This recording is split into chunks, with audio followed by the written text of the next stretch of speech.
one of the machine gunners noticed a threat to his right side, and he immediately swung his weapon over his buddy's weapon and started shooting.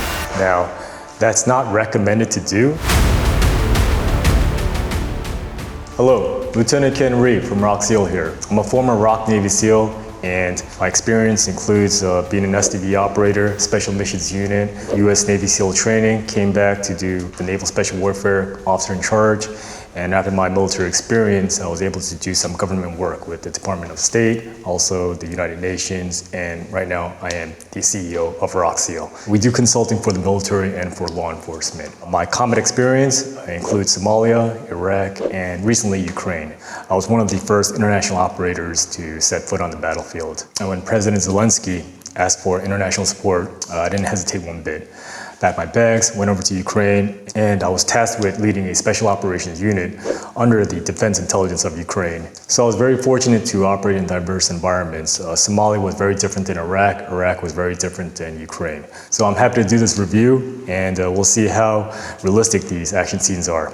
All right, so right into it. Okay, with the Little Birds and the Blackhawks, I could tell this is Black Hawk Down. I actually saw this movie in high school. Really good movie. One of the most realistic action movies or realistic war movies that I've seen.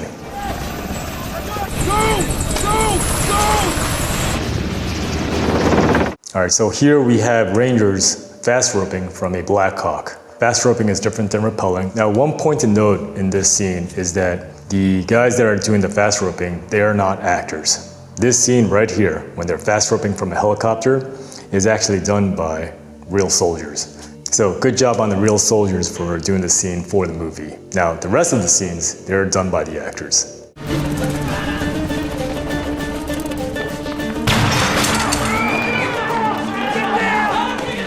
Now, this entry was executed very well. You can tell that the operators, they went through the door, went right and left. So they hit the corners first, and then they were able to seize the room. The actors in this movie, there are some actors that are portraying the Delta Force operators and some actors that are portraying the Rangers. The Delta Force operators, they went to an Army SF group and did some training before shooting the movie. Same as the actors that portray the Rangers, they went to the Ranger School and did some training. So that's why the action scenes in the movie are very realistic.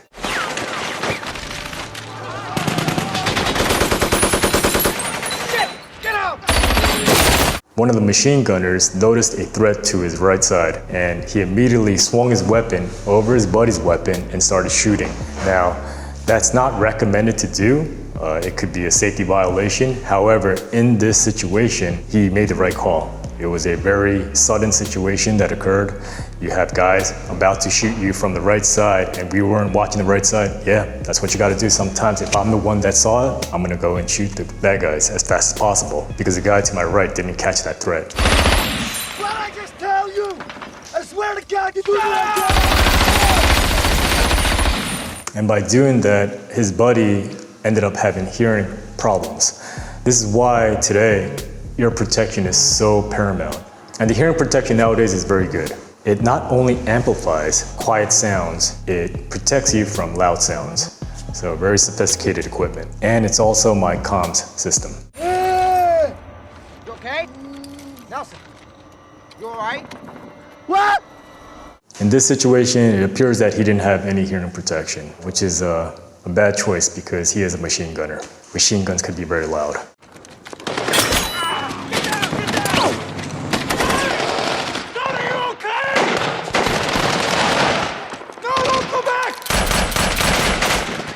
So one of the Rangers, he was shot in the hand and he lost his weapon. That shouldn't have happened because you have a sling.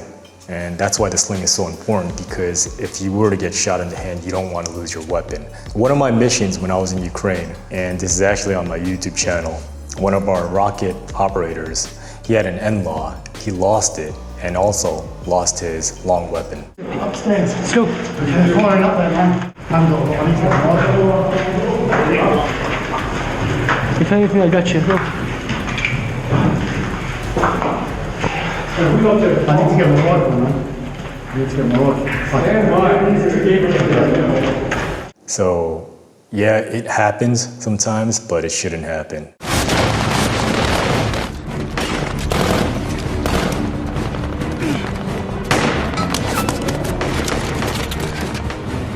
I got your position, I got the target. All right, this scene is very realistic. One thing to note is that this operation took place back in the early 90s. So the equipment back then is definitely not as sophisticated as the equipment that we currently use right now. In this scene, one of the Rangers runs across the danger zone so that he can throw a strobe onto the roof where the bad guys are. And the reason why he's doing that is that he wants to signal to the helicopters the enemy position. It was executed very well in the movie. It's something that we don't do nowadays or try not to do because it's very risky. Obviously, we have better equipment. So the way we would signal to our helicopters where the bad guys are is one way to do it is smoke. Another way to do it is use a ISLID, which is basically a laser pointer, and we would laze our bad guys. And that would tell the aircraft where the bad guys are. Also, nowadays, all our weapons have lasers. So if our lasers can reach the location of the bad guys, we just use our weapons with the lasers on them and start signaling. These are the bad guys to the helicopters. If you look at the weapons that the Rangers and Delta are using, they don't have any lasers. So yeah, the operation took back in the 90s and they portrayed the equipment very well in this movie. 전쟁 상황에서 적군이랑 아군의 구분을 어떻게 하시는지 궁금해요. One of the biggest challenges during an operation is to know who the bad guys are from the good guys. And this could happen in a populous city where I was fighting, especially in Irpin. Sometimes we had Ukrainian soldiers on the other side of the block and we didn't know that they were there. And a lot of times the bad guys and the good guys are wearing similar uniforms, especially in Ukraine. You will see Russian soldiers wearing multicam. The US military, their official uniform is multicam. The Ukrainians, they wear multicam. So it's a big problem. How do we mitigate blue on blue incidents? Blue on blue meaning friendlies killing friendlies. We had armbands and armband colors would change depending on the situation. I normally wore blue. So the international soldiers like me would wear blue armbands as well as the Ukrainian soldiers. The Russians would wear white, for example. They also have different colors. And that's how we try to mitigate blue on blue incidents. Is it efficient? Yes and no. Sometimes the Russians would wear the armbands that we wear just to get as close as possible to us. So it is difficult, but there are different ways that I can't really talk about. There are some more sophisticated ways of preventing blue on blue, but it's always a problem. And it has happened in the past where friendly soldiers killed friendly soldiers.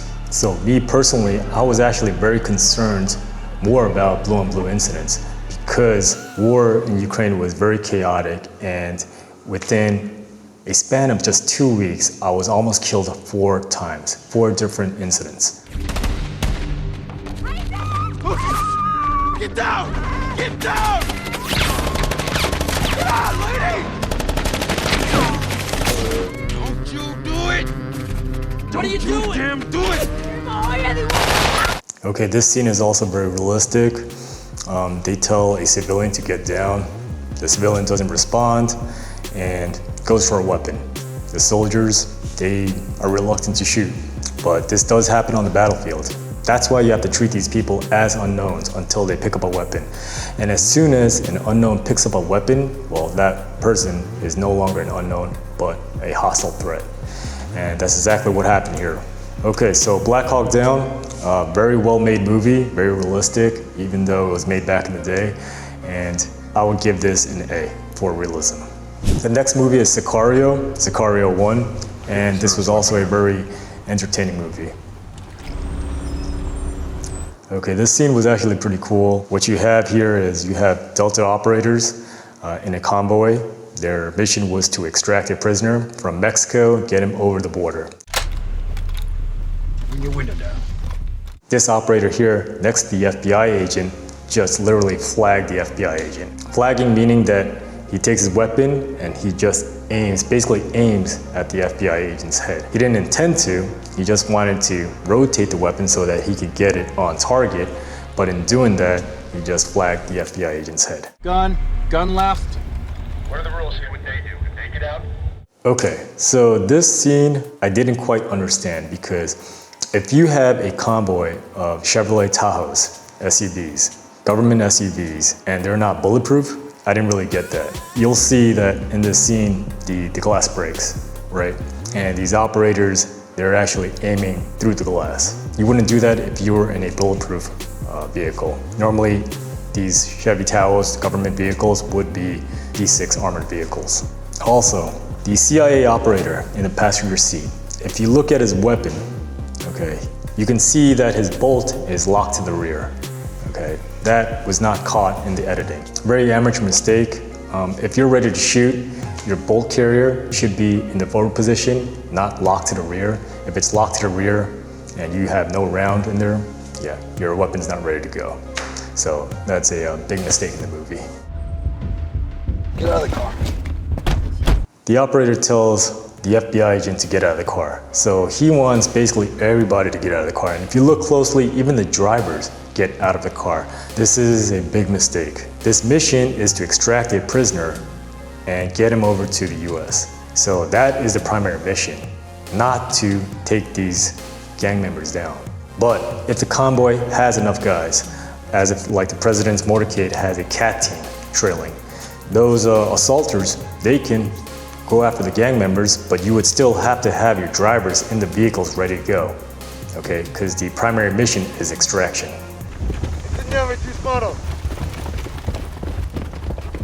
Don't move!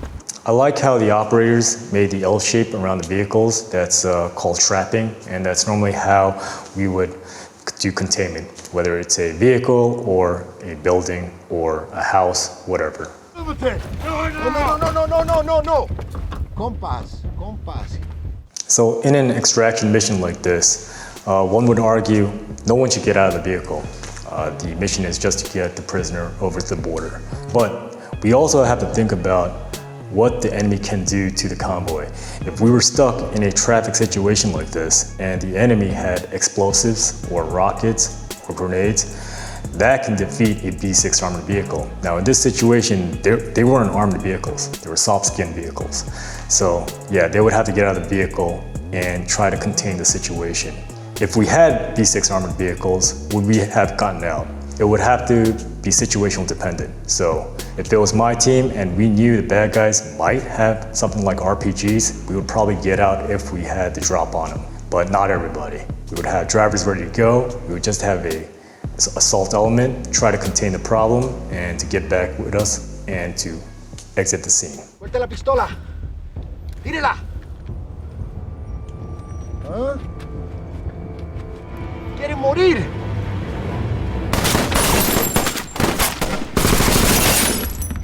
What the fuck are we doing?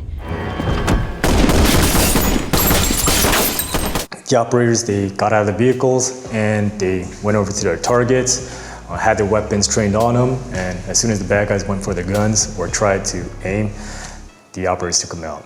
So that was portrayed well. However, in an extraction mission like this, for everybody to get out of their vehicles to be focused on the bad guys, that's a tactical error right there, or a mistake in the decision planning. Okay, so for Sicario 1, I would score it as a C in terms of realism. So the next scene is Sicario 2, and this is a very entertaining scene. Another convoy scene. You have the Mexican police, which was the escort, turning against the CIA officer and his teammates.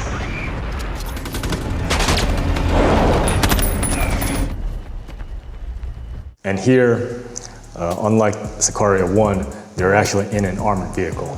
So initially they stay in their armored vehicles, which is the right thing to do. You want to assess the situation while you still have cover, and when the situation settles, that's when you get out and you try to contain the problem. So this is what they did here. Down. Se pide ayuda, por favor. Denos ayuda.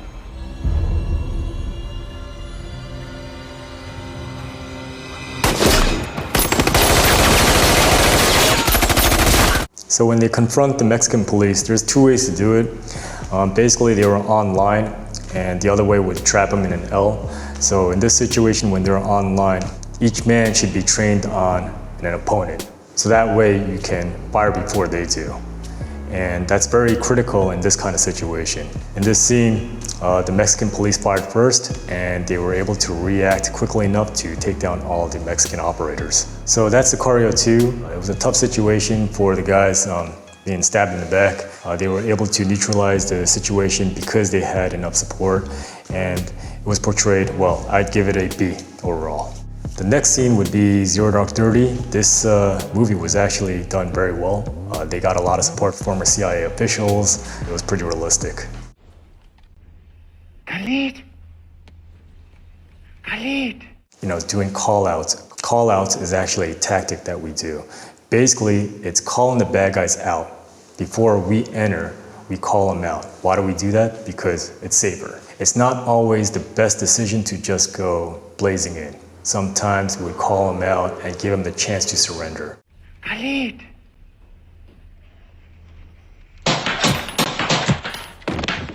Echo 02, moving to deck 3. So here, the operator is saying, Khalid. He's actually calling the bad guy's name out. Hey, Khalid, come out. Khalid. So Khalid, he gets curious and he takes a peek, and that's when the operator takes him out. Echo 02, moving to deck 3.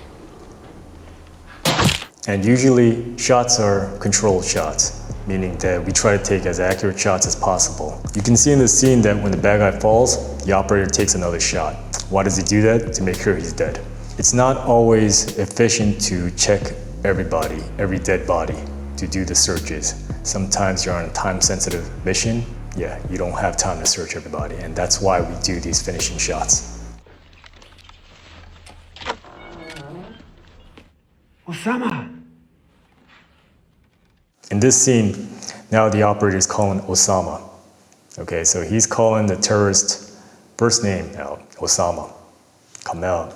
And funny enough, Osama gets curious as well and takes a peek. And that's when he gets shot in the face. Down! The operators did very well in this mission selecting targets. What that means is that there were unknowns, a lot of unknowns in the house. So this is a 3-story house. You have wives in there, you have kids in there, and they're treated as unknowns until they pick up a weapon. The operators here, especially up on the 3rd deck when they got to Osama bin Laden, they took him out clean, and they were able to control the wives. Roger that. Hostile jackpot. Again, after they shot Osama bin Laden, when he fell to the ground, shot him again. Basically, finishing shots. Proper SSC right now. Books, DVDs, CDs. After the operators secure the compound, lights go up, their nods go up, and they're in SSE, which is sensitive site exploitation. They're picking up hard drives, cell phones, CDs, any information that can help the CIA track down other targets or other terrorist networks. Yo, what's up? I shot the 3rd floor guy. Why'd you get to work? Time-sensitive target, they're doing their best to collect as much information as possible. You know, putting all that stuff in SSE bags and packing it up and trying to get to their helos as fast as possible. So I give this scene an A in terms of realism. Very well made.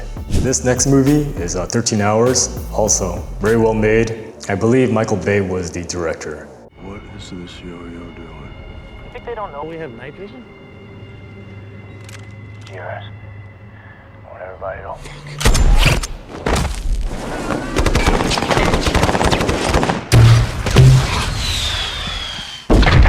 So this movie is about GRS, Global Response Staff. They're part of the CIA, and the team, they consist of special operators, Navy SEALs, Rangers.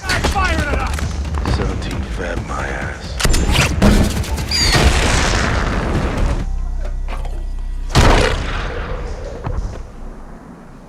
So this scene here, the rooftop scene, they're basically protecting the CIA annex from aggressors. And it's very difficult to protect your compound, which has 4 sides, surrounded by the enemy, and you have limited manpower, limited amount of weapons, and limited ammunition. I was actually in a similar situation like this in Ukraine, and it's very difficult to hold a line against a swarm of bad guys, especially when they're firing mortars at you. When I was in Ukraine, we had to deal with the mortar problem and the artillery problem, and it is very unwise to stay in one location. especially when you know those rounds are coming. In this case, they had no other place to go. They had to stay at the annex until they got more support or they were able to get to the airport. This is a true story, and those operators did very well. So I would give 13 Hours an A. Very good movie and very good realism. The next movie is Outpost, and this is based on a true story as well. Thompson's down! Thompson's down! So Outpost, kind of like the movie 13 Hours, their mission here was to protect the outpost. They're being surrounded from all four sides, and they were in a very bad position because they didn't have the higher ground. It's always better to have the higher ground. You have more visual, you have more fire superiority.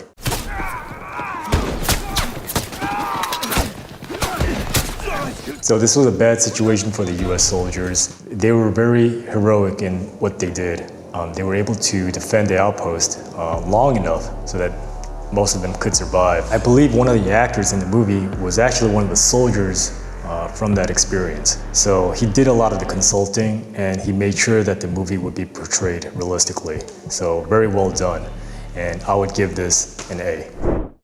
All the movies that I reviewed here, they were very well made, especially the ones that were based on true stories. Some of these movies will also show what kind of family problems these soldiers have, or what kind of PTSD they have, or how bad the wounds were. And all of that, I think, is very important to show. So I was happy to do this review, and I hope you enjoyed it as well. I'm Lieutenant Ken Rhee, Rock SEAL.